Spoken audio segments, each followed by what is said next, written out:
Hello everyone, this is Scarzig, and welcome back to another episode of The Darkest Dungeon. Today we're going to be doing something a little bit different.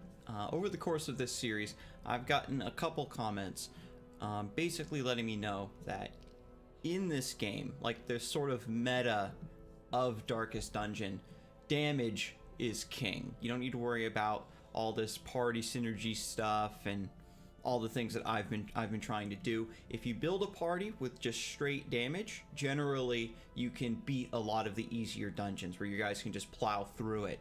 And I figured that I would do something like that today, give it a little bit of a shot. We still are trying to recover from the slump that we had from that failed run a couple episodes ago, and I think that this would be a good time to try it out. We just took down the Siren, so I'm still feeling really good.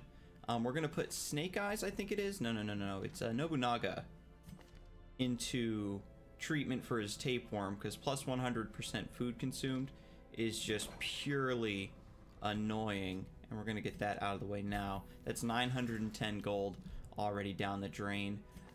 Boulder probably wants to go into stress relief because I'm gonna want to use him pretty soon. If this high damage party concept works out, then I definitely want to bring Boulder along for the ride. So let's quick look at his quirks. Bad Gambler, Clumsy, so he can still go anywhere for stress relief. And Bertrand, I think we're just gonna leave alone, like I was talking about. Everybody else looks pretty good. So we'll send Boulder to the Abbey. Let's go. And that's pretty much it for that. Per usual, I do have a party selected already, and we're gonna do this nice short mission here in the Weld, or however you want to say it. 1 second. There we go. Because you can see that the areas actually level up, right, as you adventure in the more and more, and the average difficulty and the style of quests will increase. But the Weld we haven't really explored a lot. There was that run of episodes, if you'll recall, where we had to keep going to the Warrens over and over and over again just because it was offering us such great rewards.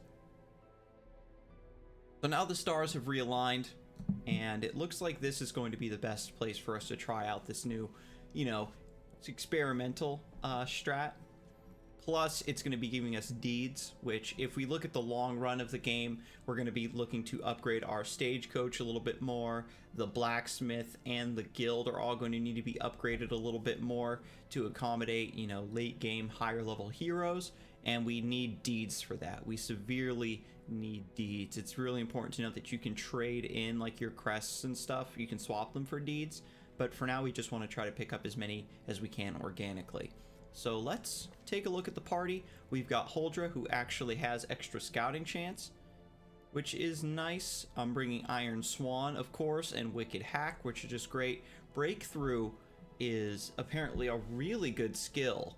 It moves you forward one, and it's a nice AoE, but you do decreased damage, and then you debuff yourself damage-wise, which is sort of why I've been avoiding it, but apparently the move is good enough that it's definitely worth that downside. We also have Bleed Out, which I think might come in handy because the wheel does have those big mushroom guys that have protection that you need to hit them with a dot, and it's a lot better than Adrenaline Rush, which is her other skill. Most likely, since we're just going to be going for pure damage, right? So we're bringing this, of course, just for pure damage. We've got Fabian coming along for the ride. He's got the standard Highwayman kit that I've been spamming that I just love. The only downside is that he's curious, so that could come back to bite us in the ass. We've got Ruja finally coming out for another. She's got Tactician, so she does plus 15% damage. And then, of course, Thrown Dagger, Poison Darts for a dot, and then Flashing Daggers, which is really good apparently. And then just Pick to the Face in case we need to hit somebody in the, first 3 ranks or something. But that's just, again, just a straight up damage comp. And then we're bringing Violet along. I really don't have any other damage dealers that I can slot into the party right now. Maybe I could bring a second Highwayman. Like all cards on the table, I probably could bring 2 Highwaymen and just really get the damage going.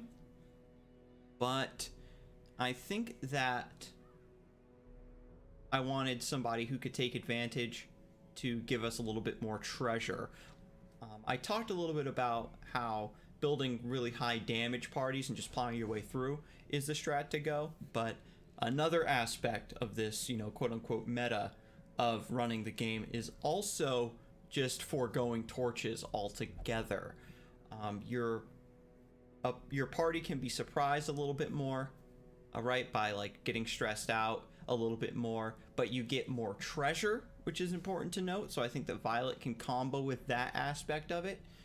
And what you do also is you just buy a bunch of food, right? Instead of bringing a healer along, you can just buy a bunch of food to keep your party shored up in between fights. So again, this is going to be a definitely stepping outside of my comfort zone. Going to be doing a lot of experimentation here with this run. But let's see what we can do in terms of damage here. Plus 15% melee skills.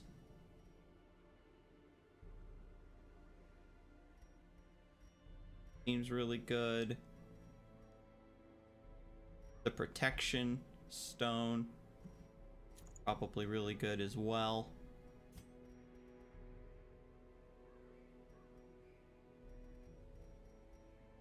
What do we got? Berserk Charm. Oh yeah, this thing that I found. Extra speed, extra damage, extra stress, less accuracy. Can we get away with decreased accuracy? It's only -5. Might be worth it.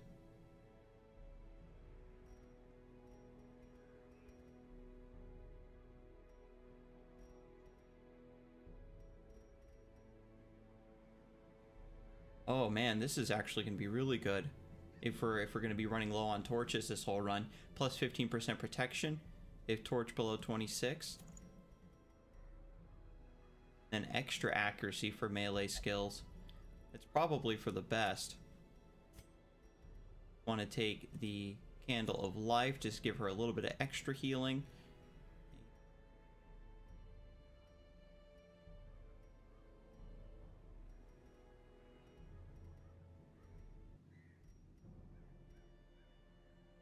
Extra speed, extra dodge, probably really good for Violet, because we want her to get her Protect Me skill off. That forces an ally to guard you, and it gives them extra protection. And we can cast that on Fabian, right? So that when he uses Duelist Advance and gets his riposte going, he'll just be counterattacking everybody. At least that's the dream.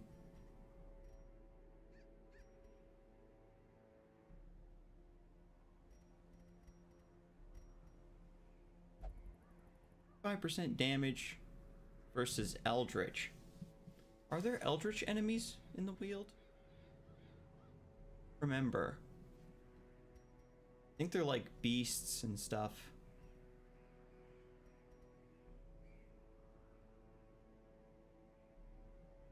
I think it might be worth it. Just take the Berserk Charm.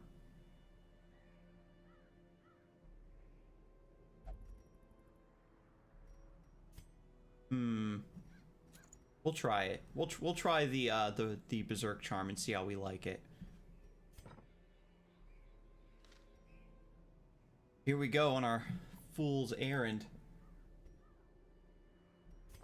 And because I'm paranoid, just quickly double checking skills. I've like completely scarred myself for life. The Fortifying Vapors isn't going to do much for us. It's just there to just there for like in between rounds, I guess. So we'll take a couple skeleton keys. Want medicinal herbs and anti-venoms for the Weald. We might not even use them. Couple shovels just in case. We're gonna again forego torches. Now torches are 75. Food is also 75. It's kind of crazy to think about.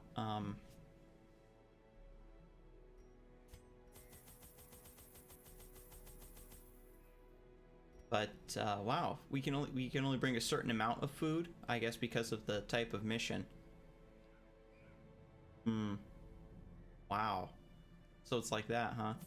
So we're gonna bring a couple more of these, just because we have I know that you can run into like carcasses that you can get food from. And hopefully, again, our damage output is just so high we aren't going to be taking any sort of damage from stuff. Yeah, so we'll bring one more shovel for good luck.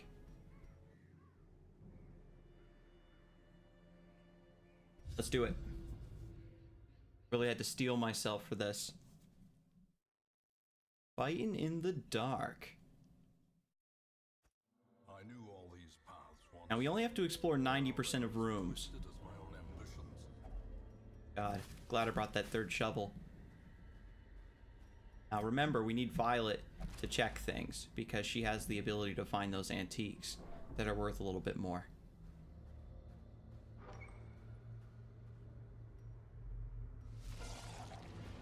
Okay, yeah, see these things, ectoplasm. So these are eldritch. They don't have prot, looks like. So we will flashing daggers. Ooh, sexy crit.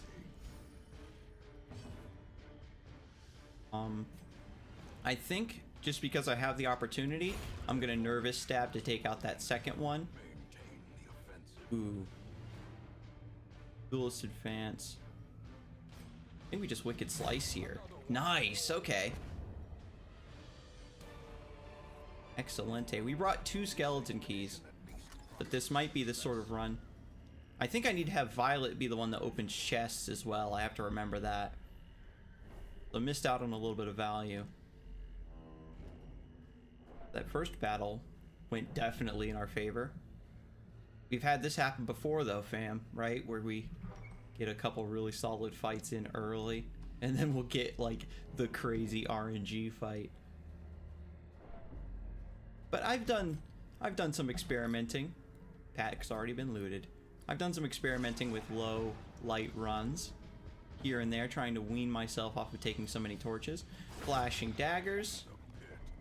Okay. The extra stress is going to be really devastating for us, in my opinion.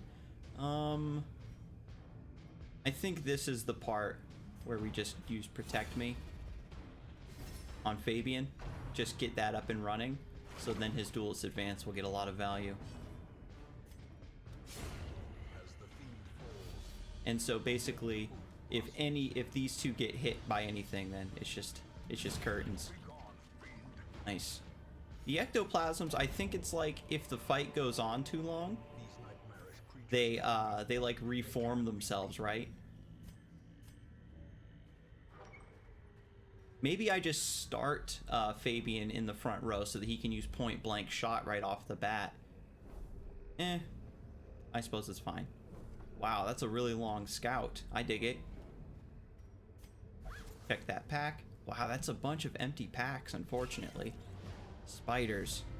And we get the surprise in the low light. Let's go. Flashing daggers. So it begins. The Berserker Charm rearing its ugly head there. Another abomination cleansed from our lands. What if I break through? How much damage does it do? 4 to 7? It could theoretically kill both of them. This is a guaranteed kill. I think we can... Ah, oh, damn, I was thinking we could get away with it. That's just a slow, right? A speed debuff. It marks them. Okay. No blight, no disease. That resist, that's super good for me. Press this advantage. Give them no quarter.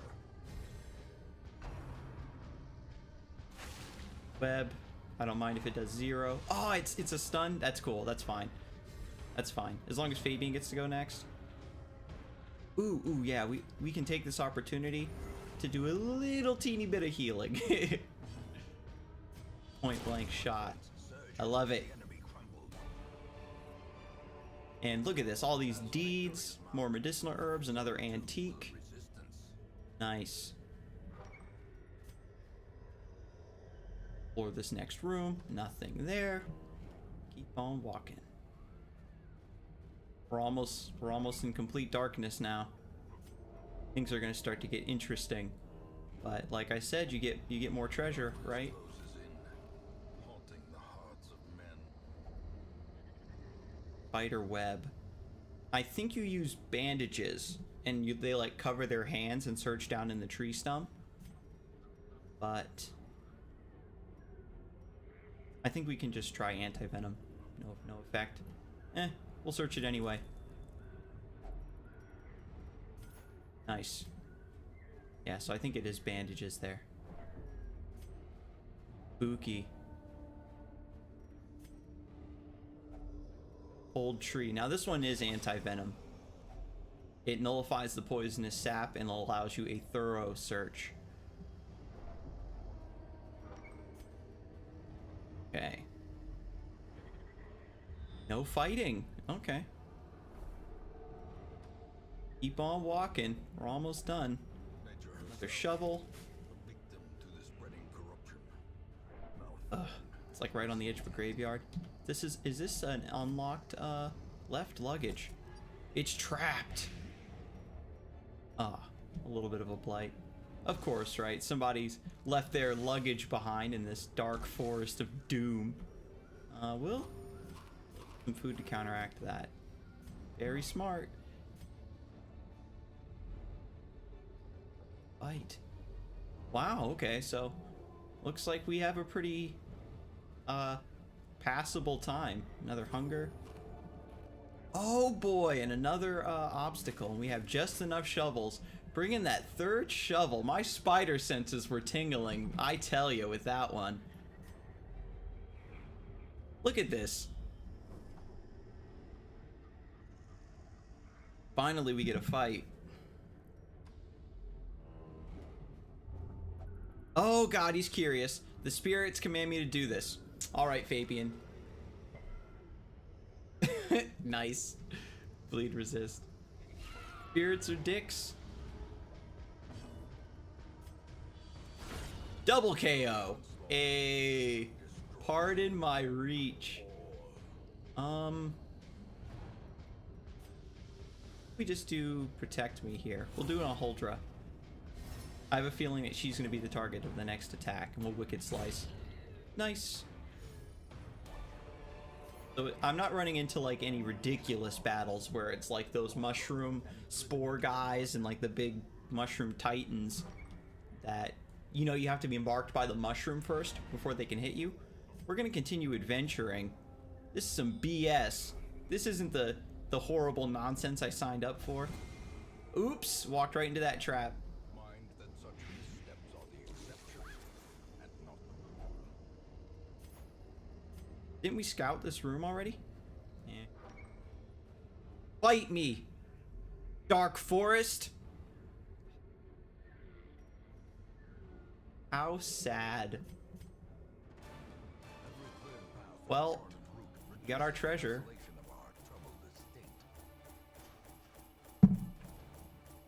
We got a lot of deeds though, which is really what we went in for.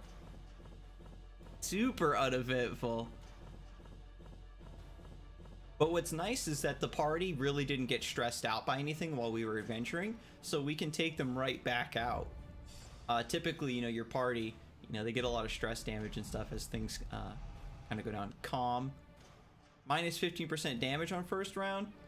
Yeah, I know. See, now she lost her edge after such an easy mission. Minus 2 speed if torch above 75. Evasive. Ruins phobe. Okay. Okay. You want to be like that. Noisy repairs. Indeed, the elements have not been kind to the old abbey. The very soil itself seems to reject the place. Work is expected to last through the week. Cloister is locked. Transept costs minus 50. Penance hall costs minus 50. And we did find those antiques that added a lot more value to that quest, even though we didn't have a lot of battles. Oh wow, cool. His spasm of the entrails also got cured alongside his tapeworm, because there's a chance that'll happen too when you go to the treatment. That's really clutch. And we're up to 46 deeds now. Check that out. A couple Houndmasters, a couple Vestals. See, and now we've got 2 level 3 heroes, and they're going to need to have the guild and the blacksmith upgraded so that they can reach the next tier of their abilities.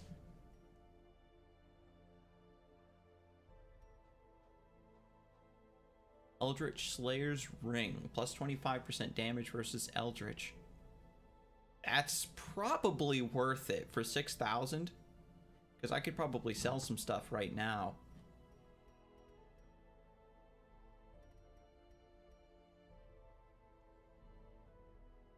Book of Intuition, minus 20% party surprise. I'll have to bring that along the next time I do like a dark run like that. Protective Collar, minus damage, extra dodge, which I do not care about. Hold shift to sell trinkets. Yep, 2,000 gold for that. These shoes are stupid. I don't think I'm ever going to use this. Grave Robbers are just, you know, the Shadow Fade was fun on the couple of like runs where I experimented with it, but nothing too major. And just to give you a tally, because my camera is not in the best spot, we're up to 31,000. We went into that last run with about 21 or 23,000 gold, so we're getting there. We're definitely recovering from that deficit.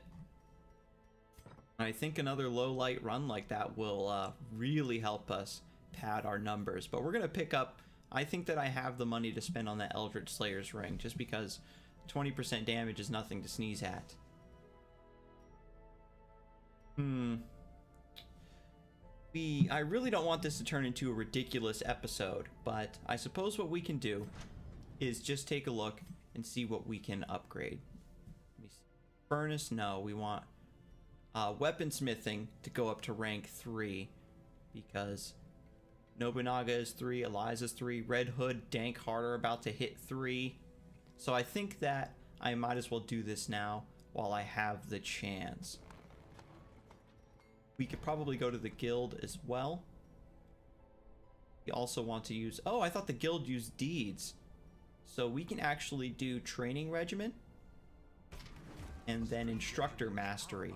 Nice, because you know I love training regimen. Being able to reduce the cost of skill training allows you to just upgrade skills willy-nilly and add that much more value. It's probably the easiest way to add value to your party, right? Is when you just pay 125 gold to make their standard melee attack hit just a little bit harder. So now we're back down to 26 deeds. How much is it to get the final roster? We need a couple more crests. We used them all for the guild update, but now we just need to get crests for the final stage of the hero barracks, which will be nice to have a full roster and have access to a few more people, because lately the recruits have been a little bit underwhelming. Fear of Eldritch, you better get out of here with that. Fear of Mankind, look at that, terrible. Houndmaster. Bust. It's neither here nor there. Like, you have to start being a little bit pickier. Look at this, plus 10% max HP. Faithless is fine. Plus 20% stress versus humans. You could probably get away with that in certain dungeons. The problem is that bandits will appear randomly just about anywhere. So, maybe something you want to get rid of. But anyway, the Jester and Bertrand, Man-at-Arms and Jester, definitely not doing too much. He does have Wheeled Adventurer. And let's take a quick preview then to finish off the episode. Yeah, see, it hit level 2, so you unlock a boss. The Wizened Hag. God. Grave Robber, don't care about that. You do get crests though. Wow, that's a lot of deeds. That's a long mission. You have to camp twice. Then you get the Lucky Talisman.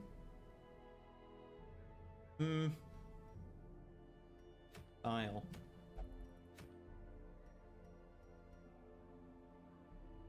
Yeah, I guess We're gonna be taking on the Wizened Hag. We could probably run the same party. Maybe swap out Violet, right? Because longer quests like that, you're gonna be finding more gold overall. So we aren't gonna need her to give us, what's it? You know, to find antiques for us. Who was it that like picked up a really shitty quirk though? Nocturnal wasn't that bad. Oh, it was Holdra. She picked up Calm. Yeah. So before I forget, we're gonna treat that right now. Minus 15% damage. You gotta be off your rocker. 900 gold. But we can bring Athena, right? She's got slow reflexes, which isn't that bad. Okay, yeah, so it looks like we still have the makings of a pretty decent party to take on the Wizened Hag. I almost said Wizened Hound for some reason. The Wizened Hag next time on the Darkest Dungeon. I will see you then, and you have a good one.